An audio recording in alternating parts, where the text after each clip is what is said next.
espero que a gente tenha conseguido apresentar um pouquinho das brincadeiras Craô. Para fechar, a gente vai falar um pouquinho das perguntas que foram feitas. Perguntaram sobre algumas brincadeiras específicas, como passa-anel, esconde-esconde, brincadeiras que são tradicionais da nossa cultura.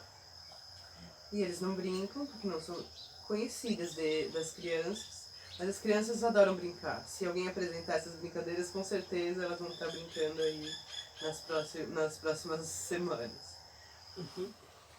Uma das perguntas que fizeram foi sobre a liderança dentro dos grupos de crianças. Se tinha alguma criança que era líder e se ela, em algum momento, se tornava autoritária.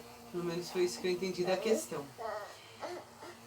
E as crianças, elas têm sim essa liderança, porque como elas brincam com idades diversas, o maior, normalmente ele lidera as crianças, ele mostra como é a brincadeira, ele é o exemplo, né? As crianças pequenas, elas olham para aquele grande e se inspiram, né?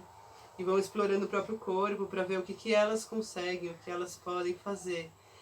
Mas as crianças, elas não têm, eu nunca reparei se acontecia algo assim, delas se começarem a mandar demais e aquele grupo não querer mais participar da brincadeira. Mas na dúvida eu fui perguntar para uma amiga e ela falou, não, as crianças maiores, elas estão ali para brincar e para cuidar das menores, elas têm todo um cuidado, isso não acontece. As crianças não competem, né? Eu acho que essa é uma questão que leva essa questão da liderança mesmo. As crianças não têm essa coisa da competição, mesmo quando a brincadeira tem um vencedor, quando a brincadeira é uma corrida, ou é um jogo de futebol, ou alguma coisa assim, que tem um vencedor, a competição ela é diferente da nossa competição.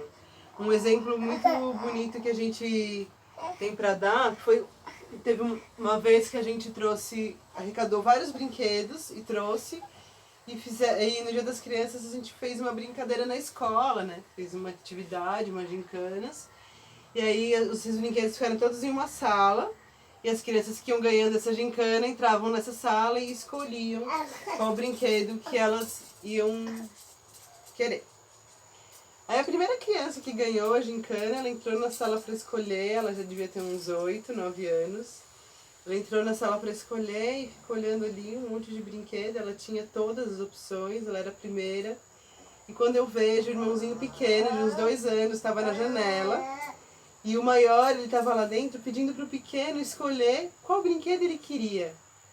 Então ele foi ali, ele ganhou a gincana para ganhar o brinquedo pro irmão, assim, foi muito bonito. A gente ficou emocionado, né? A gente sempre lembra dessa história.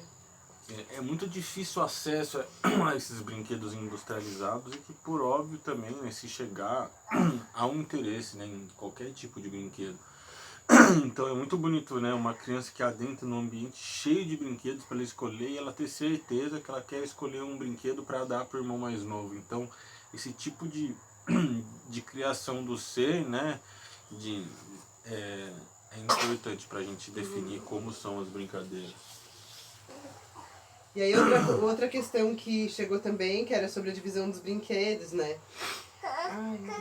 E essa coisa do meu, é meu. E é claro que as crianças pequenas, 2, 3 anos, pequenininhas mesmo, elas têm essa coisa de pegar e não querer dar o brinquedo. Mas é muito menos do que na nossa sociedade, né? A gente vê o nosso filho dentro da comunidade, nosso filho de 2 anos e meio.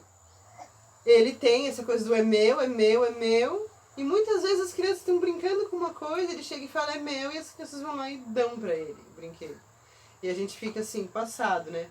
Sem saber se a gente fala não, não dá não, ou se a gente intervém de alguma maneira. Mas isso acontece com alguma frequência, né? As crianças aprendem a dividir muito cedo.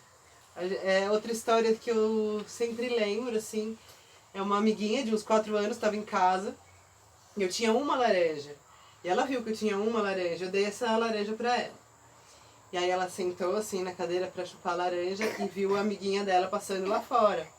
E ela começou a chamar a amiga pra entrar e dividir a laranja. E começou a chamar todas as amigas dela que passavam por ali, perto da minha casa, pra entrar e dividir aquela uma laranja, né?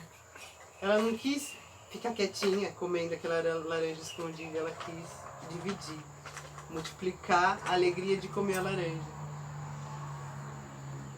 Existem até trabalhos na área de etnomatemática que diz que como a gente tem os estudos da matemática, como essa soma, divisão e assim por aí vai, eles dizem que vários povos indígenas têm muito fácil a capacidade de entendimento da divisão, porque são muitos afazeres de divisão dentro de uma comunidade e é muito comum você ter esse espírito de divisão, enquanto a nossa sociedade, infelizmente, cada vez mais cresce num espírito de possuir e ter para ele ou só para sua família e afins. Outro tema que gera bastante curiosidade é a divisão de gênero na brincadeira, porque essa realmente é uma questão muito importante dentro da nossa sociedade, né? A gente vem tentando questionar isso, tentando romper essas barreiras.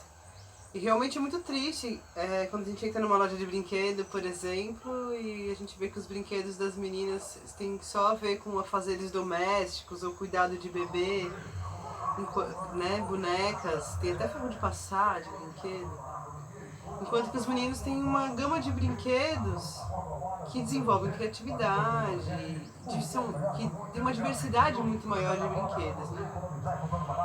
Mas isso faz parte de uma cultura, de uma cultura ligada a uma sociedade patriarcal, que não é o caso da sociedade Kraô. Então, novamente, quando a gente vai olhar para uma outra cultura, eu sempre gosto de reforçar que a gente tem que olhar com cuidado, porque a gente tem muita dificuldade de tirar, né, as lentes da nossa própria cultura para olhar para a cultura do outro.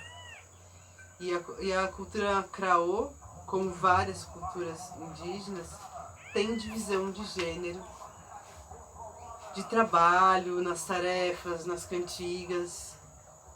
E isso não tem a ver necessariamente com relações machistas, porque a sociedade não é patriarcal. Já na brincadeira, não tem divisão de gênero. Mas quando eu me questionei, né, a questão chegou, fizeram uma pergunta relacionada a gênero, e a gente já vinha pensando sobre isso no vídeo. De cara eu diria que tem divisão de gênero na brincadeira, e eu diria que eu nunca tinha visto, por exemplo, as meninas brincando de arco e flecha ou de baladeira, né, de caçar passarinho, essas brincadeiras mais ligadas à caça. Mas eu fiquei com essa questão, fui perguntar para uma amiga e ela falou, não, as meninas se quiserem brincar podem brincar, e daí contou a história da irmã, que sabia muito bem usar a baladeira ou estilingue, e ela ia para a roça espantar os passarinhos do arrozal. E daí eu fiquei pensando em concluir que eu acho que as meninas, elas podem brincar, mas elas não têm tanto interesse nesse tipo de brincadeira.